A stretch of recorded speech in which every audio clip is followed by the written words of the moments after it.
Yeah, hello guys. So today we'll be learning something new. Here, example when it comes to distance from here to here, what do you guys think? I can how do you do you think I can do it? I can do it like this. I get this 3 meter, and from here to here it is 3 meter, something like that. So instead, there is other way to do it also. Like example when it comes to this. So maybe if I go to this beam cursor and I do this.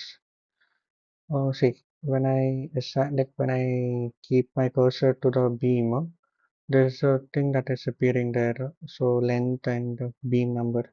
So do you guys think, do you guys know how to do that? How to change the label name? I mean, how do I see this label out?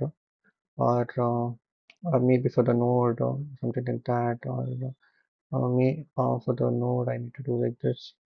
Or maybe for the plate, how do I get this? So it is quite simple. Just right click at first and come to the structural tooltip. And here you guys have this node number, coordinate, displacement, and support. You guys can give a check for this. Or maybe in the case of beam, if you guys want to see the incidence, releases, or enforces actually. Right now, I've only given this property length and number, so I can change that out. So in the plate also it is the same, releases, property, incidence, and solid also it is the same. So if I do that, I can do any kind of a changes. Right now, say if I don't want to see that, so just come here, beam length, I'll remove that length out, properties, I'll remove it out, and I'll just give this now.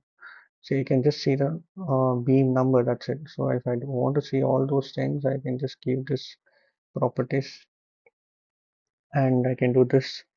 And there's other one thing, like, there's a lot of benefit from that. Instead of doing just go to this and just measuring this out, I can just use that method and just directly come here and check that out, how much is the length, all those things. So it'll make your work easier. So this is how you do it. Thank you.